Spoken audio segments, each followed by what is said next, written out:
Hi, welcome to Solomon's Insurance Talks. Let's sit.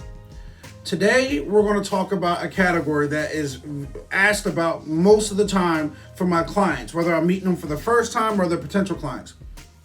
They say, Tim, should we get term life or whole life? Which one do you recommend and which one's better? See, that question is tricky because it's all based on the needs of the client at that time. And what I found is once a client understands term life and then the client understands whole life, based on their needs, they will be able to determine which one they need. So let's jump into it. What is term life? Term life is life insurance written on a specific term. For me, I write life insurance on a term life insurance on a 10-year, 20-year, or 30-year term. So let's take a $500,000 policy, for example. The insurance company says for the next 30 years, you pay us, for the sake of easy math, $25 a month, and you're guaranteed a $500,000 death benefit if you pass away within those 30 years. So most people like term life insurance because it allows your dollar to get the maximum life insurance possible. So what are the common uses of term life? It's income replacement.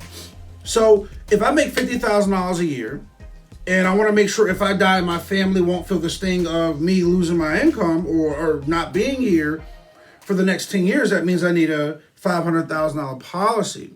So I would go out and I would get a policy to make sure that if I died, my income won't be missed by the family. Now, another common thing for term life insurance that most people don't talk about or they miss is something called decreasing term or mortgage insurance. So I go out, let's say I'm buying a $500,000 house.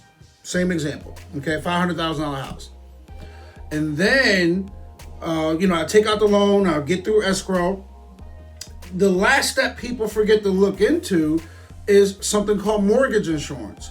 So I need an insurance policy that's going to match the loan of the house. So that if anything happens to me, my house is automatically paid for, or if anything happens to the spouse, the house is automatically paid for. It doesn't put any undue burden on the family. So it's called decreasing term because as you pay off your mortgage, okay, you gain equity and then the amount you owe goes down. So let's say $500,000, paying $25 a month, maybe 15 years into it, now I'm paying $15 a month. Simple math, simple numbers. So another use for term life insurance, other than income replacement, is debt. Okay.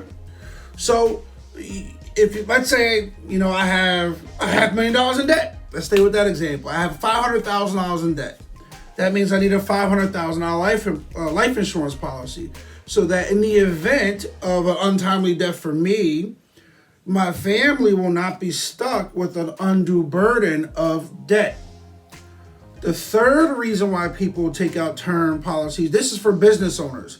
It's called key persons insurance. So if you own a business and you have an invaluable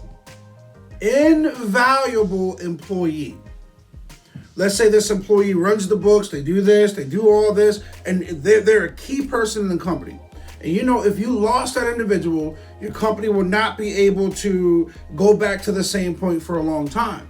So some business owners get key persons insurance.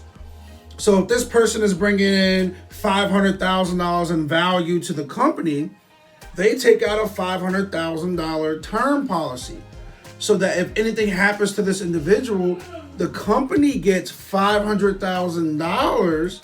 That way they have the money to replace any value that's lost by that employee, train a new employee, and make sure that the company won't be put in any undue bind based on the key person dying. Now, let's move into whole life. Whole life is one of my favorite forms of insurance. Term is still another favorite, but I find that a lot of my clients favor a whole life other than term. So let's talk about it.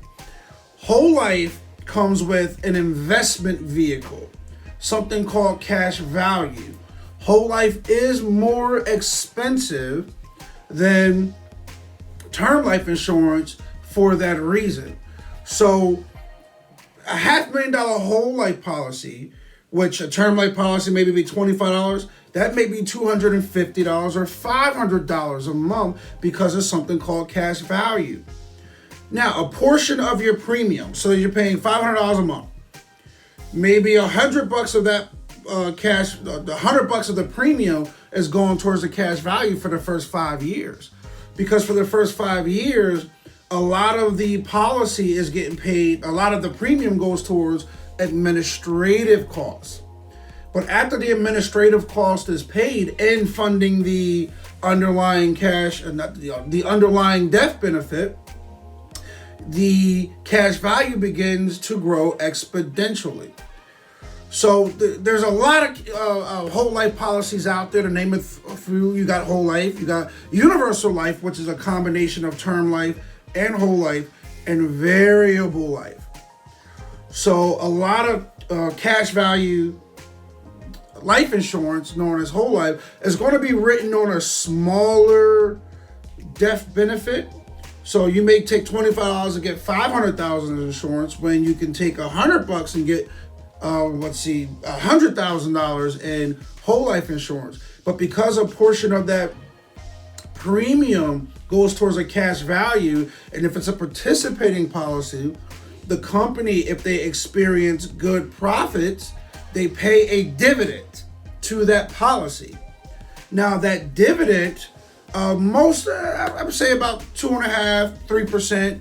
I've seen some policies that have a guaranteed return of 7%, 8%. So you put your money in this policy and it has a guaranteed return rate.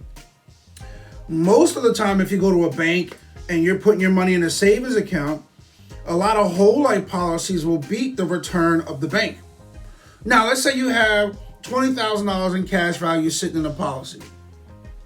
You're able to borrow against the $20,000, or there's something called cash surrender value. So you say, okay, I had the policy for, let's pick a value.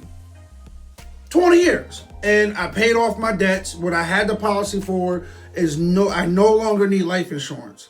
You can turn that policy in and pull out the cash value. A lot of whole life products come with the return. As with term insurance, I like comparing it to car insurance. So you're paying $120 a month for car insurance. You get no return on that money that you're giving to the insurance company as far as cash value.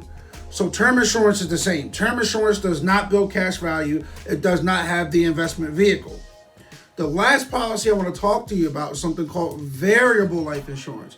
Variable life insurance, let's say you're paying $500 a month for a $500,000 policy.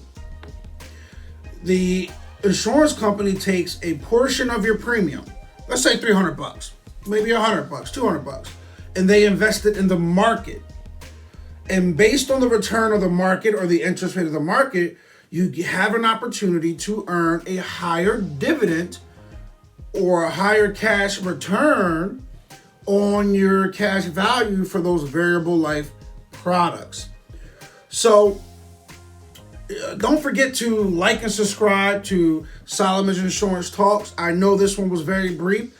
We can spend hours on term life, whole life. But again, I like giving you a brief overview, and based on the comments and the questions, or you can go to my Facebook business page, Solomon's Insurance Solutions LLC. Ask your questions there, and I can, break it down a little bit further for you. So again, get out those old life insurance policies, review the jargon, review what's in the policy, and you can have a better understanding of what you actually have. Solomon's Insurance Talks. Don't forget to like and subscribe. Take care.